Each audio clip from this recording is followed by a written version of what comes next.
Ok, allora sono agli sgoccioli, sto finendo di dipingere lo sfondo del mio dipinto di San Francesco che è caratterizzato da un bosco e quindi mi sto occupando di tutte le piante, i cespugli, un ambiente molto particolare e suggestivo. Io vivo vicino ai boschi e quindi i boschi per me hanno un significato particolare, molto evocativo, molto spirituale. Ho già trattato la componente naturalistica, per così dire, del bosco in altri dipinti che ho realizzato, come ad esempio in Quando ascoltavamo.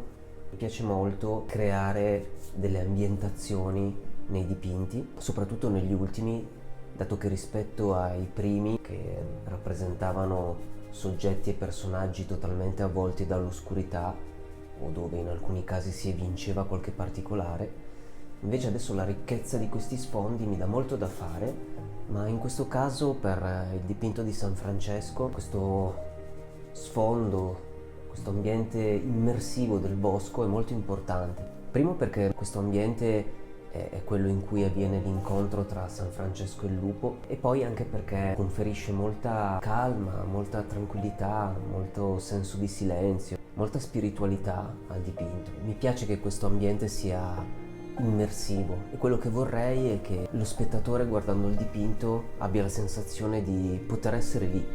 Questo è un aspetto che considero molto nei miei lavori. Mi piace che l'ipotetico osservatore si senta trascinato dentro un ambiente o una circostanza. E in questo caso, questo ambiente deve creare molto legame con i due soggetti, con quello che sta succedendo in questa scena così profonda e suggestiva. Sono quasi alla fine di questo lavoro e sono contento perché mi ero prefissato di finirlo entro il 2024.